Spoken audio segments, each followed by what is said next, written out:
जय श्री राधे, जय श्री कृष्ण। देखो, होली पर्व जो है मिलन का, सद्भावना का, भाईचारा का होली का पर्व मनाया जाता है। और उसमें भी जो होलिका जलाने से कहते हैं, इसकी दूसरी सूचक है नवार्ण, यानी कि हमारे खेतों में जो नया अन्न आते हैं वहां से खेतों से काट करके यहाँ पे जला करके प्रसाद रूप में हम ग्रहण करते हैं, जिसको हम होला कहते हैं। उनके बाद जो है मनवंतर में सदमनु का भी जन्म हुआ था। लेकिन इसका मुख्य उद्देश्य जो है होलिका कौन थी? हिरण्यकश्यप की बहन नवान देशी, समझे कि नहीं? तो होलिका और भगवान विष्णु का परम भक्त प्रहलाद हिरण्यकश्यप का पुत्र था, और वही प्रहलाद माँ के गर्भ में जब नारद जी का उपदेश सुना तो भगवान विष्णु से उसको भक्ति आ गई और भगवान विष्णु को भजने लगा। हिरण्यकश्यप ने नाना प्रकार का उपाय किया कि आप मेरा नाम भजो, मेरे शत्रु का नहीं, क्योंकि भगवान विष्णु को शत्रु मानता था। बहुत उसको मारने का उपाय किए, लेकिन भगवान की ऐसी कृपा होती कि वो बचता गया। जब और कोई उसके पास अस्त्र नहीं बचा तो उन्होंने अपनी बहन को बुलाया, होलिका को। होलिका ने घोर तपस्या करके ब्रह्मा को खुश करके उन्होंने एक वरदान पाया, और वरदान में उनको एक चुनरी मिली। अग्नि में बैठ जाओगी तो अग्नि जला नहीं सकती है। तो ये जो हम कहते हैं होलाष्टक, 8 दिन का जो हमें समय मिलता है, इसीलिए कि जितने भी घास फूस लकड़ी सब इकट्ठा एक जगह जमा करते हैं और होलिका पूजन करते हैं। इनका पूजन डोली मोली चावल सूत धागा से इनकी पूजा किया जाता है। तो होलिका को बुलाया, उन्होंने चिता सामान जो है ऐसे इकट्ठा किया और होलिका को बुला के प्रहलाद को लेके बैठ जाओ। होलिका ने प्रहलाद को लेके गोदी में बैठा। भगवान की देखो ऐसी माया, तो वह चुनरी जो है होलिका के सिर से उतर करके प्रहलाद के सिर पर गई और होलिका जल करके राख हो गई। इसी दिन से जो है ये होलिका उत्सव मनाया जाता है। कहते हैं असत्य पर सत्य की जीत होती है, इसी से होलिका उत्सव मनाया जाता है। तो हम कहते हैं कलयुग। पहले पुराने जमाने की जितनी भी स्त्रियां थी, इनकी विधि विधान से, और उन्होंने इसे कोई भी धार्मिक उत्सव से उतनी स्वाद नहीं रखते, जानकारी नहीं रखते हैं जो हमारे पुराने ख्यालात थे। और आजकल के बच्चे जो है ना, दूसरा उनकी बदल गई सब चाल चलन वेशभूषा। अब देखो होली होता है, होली में हम क्या खेलते हैं? गुलाल, अबीर, रंग। लेकिन आजकल क्या खेला जाता है? कीचड़ से, गंदगी चीज से, मोबाइल मोबाइल से, इससे खेलते हैं। ये तो होली का भी उत्सव बेकार करते हैं। पहले बता चुके ये भाईचारा का है, शत्रुता मिटाने का नाम होली है।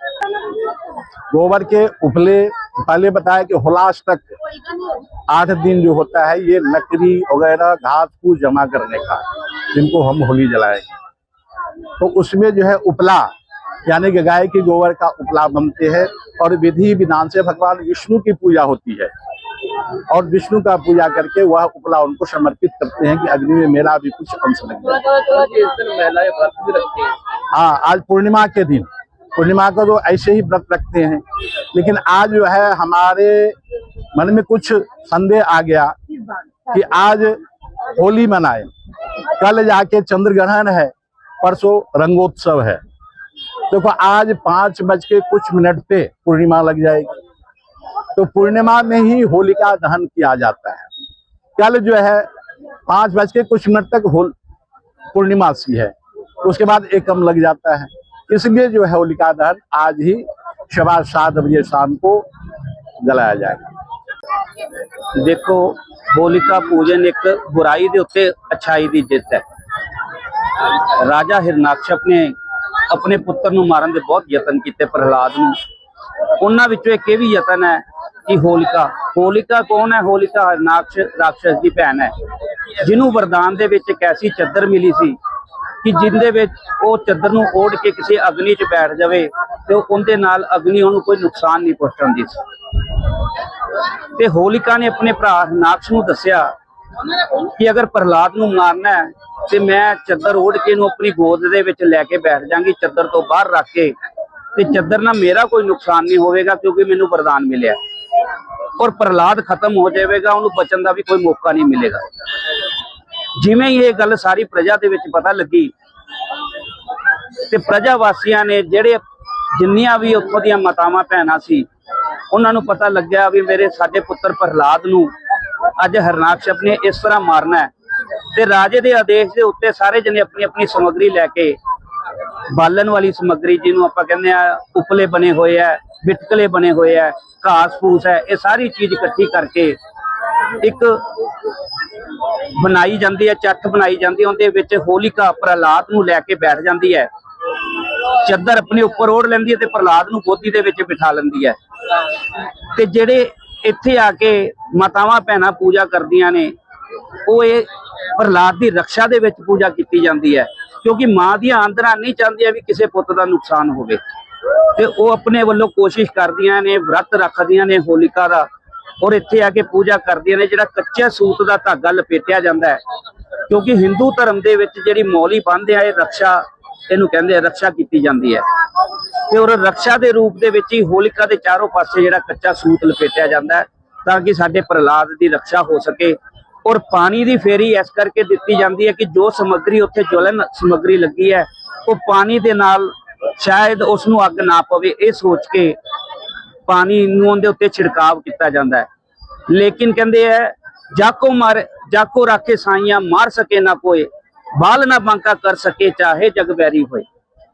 ਤੇ ਰਾਜੇ ਨੇ ਆਪਣਾ ਪੂਰਾ ਜ਼ੋਰ ਲਗਾਇਆ, ਪਰਮਾਤਮਾ ਦੀ ਕਿਰਪਾ ਹੋਈ ਕਿ ਅੱਗ ਲਗਾਉਣ ਤੋਂ ਬਾਅਦ ਹਵਾ ਦਾ ਐਸਾ ਬੁੱਲਾ ਆਇਆ ਕਿ ਉਹ ਜਿਹੜੀ ਚਾਦਰ ਹੋਲਿਕਾ ਦੇ ਉੱਤੇ ਸੀ, ਉਹ ਹੋਲਿਕਾ ਤੋਂ ਉਤਰ ਕੇ ਪ੍ਰਹਲਾਦ ਦੇ ਉੱਪਰ ਲਿਪਟ ਜਾਂਦੀ ਹੈ ਤੇ ਹੋਲਿਕਾ ਦਾ ਦਹਨ ਹੋ ਜਾਂਦਾ। ਇਸ ਕਰਕੇ ਇਹਨੂੰ ਹੋਲਿਕਾ ਦਹਨ ਕਿਹਾ ਜਾਂਦਾ ਹੈ। ਉਹ ਜੀ ਜਿੱਦਾਂ ਅੱਜ ਦੇ ਦਿਨ ਜਿਹੜੀਆਂ ਮਹਿਲਾਵਾਂ ਹੈ ਪੀਲੀਆ ਲੈ ਕੇ ਵੀ ਪਹੁੰਚਦੀਆਂ ਨੇ, ਪੀਲੀਆ ਕਿਉਂ ਲਿਆ ਜਾਂਦਾ, ਕਿ ਮਹੱਤਤਾ ਕੀ ਹੁੰਦੀ ਹੈ? ਦੇਖੋ, ਜਿਨ੍ਹਾਂ ਦੇ ਘਰ ਦੇ ਵਿੱਚ ਪੀਲੀਏ ਦਾ ਰਿਵਾਜ ਹੈ, ਜ਼ਿਆਦਾਤਰ ਰਾਜਸਥਾਨ ਔਰ ਹਰਿਆਣਾ ਦੇ ਵਿੱਚ ਹੈ, ਔਰ ਇਹ ਇੱਕ ਵੰਸ਼ ਵ੍ਰਿਧੀ ਦਾ ਪ੍ਰਤੀਕ ਹੈ। ਜਦੋਂ ਕਿਸੇ ਵੀ ਕੰਨਿਆ ਦੀ ਸ਼ਾਦੀ ਹੋ ਜਾਂਦੀ ਹੈ ਔਰ ਸਹੁਰੇ ਘਰ ਚਲੀ ਜਾਂਦੀ ਹੈ, ਸਹੁਰੇ ਘਰ ਦੇ ਵਿੱਚ ਬੱਚੇ ਦੇ ਵਿੱਚੋਂ ਵੀ ਜਦੋਂ ਲੜਕਾ ਹੁੰਦਾ, ਉਦੋਂ ਪੀਲੀਆ ਉਸ ਆਪਣੀ ਲੜਕੀ ਨੂੰ ਦਿੰਦੇ ਨੇ ਪੇਕੇ ਵਾਲੇ, ਤਾਂ ਕਿ ਜਦੋਂ ਪੀਲੀਆ ਆਪਣੇ ਸਿਰ ਤੇ ਜਾਂ ਮੋਢਿਆਂ ਤੇ ਲਵੇ ਤੇ ਪਤਾ ਲੱਗੇ ਵੀ ਇਹਦੇ ਵੀ ਅੱਗੇ ਵੰਸ਼ ਦੀ ਵ੍ਰਿਧੀ ਹੋ ਚੁੱਕੀ ਹੈ, ਇਹਦੇ ਵੀ ਪੁੱਤਰ ਦੀ ਦਾਤ ਮਾਲਕ ਵੱਲੋਂ ਮਿਲੀ ਹੋਈ ਹੈ। ਔਰ ਦੂਸਰਾ, ਕਿਸੇ ਵੀ ਖੁਸ਼ੀ ਦੇ ਮੌਕੇ ਉੱਪਰ, ਧਾਰਮਿਕ ਕੰਮ ਦੇ ਉੱਪਰ, ਜਿਨ੍ਹਾਂ ਦੇ ਘਰ ਦੇ ਵਿੱਚ ਪੀਲੀਏ ਦਾ ਰਿਵਾਜ ਹੈ, ਉਹ ਆਪਣੀ ਓढ़ਣੀ ਸਮਝ ਕੇ ਇਸ ਨੂੰ ਜ਼ਰੂਰ ਲੈਂਦੇ।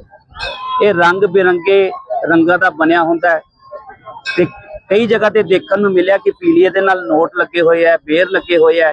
ਇਹ ਹਰ ਇੱਕ ਦੇ ਆਪਣੇ ਕੁਨਬੇ ਦਾ ਆਪਦਾ ਰਿਵਾਜ ਹੈ। ਜ਼ਿਆਦਾਤਰ ਖਾਸ ਤੌਰ ਤੇ ਰਿਵਾਜ ਇਹੀ ਹੈ ਕਿ ਪੁੱਤਰ ਹੋਣ ਤੋਂ ਬਾਅਦ ਪੇਕੇ ਵਾਲੇ ਆਪਣੀ ਬੇਟੀ ਨੂੰ ਪੀਲੀਆ ਦਿੰਦੇ।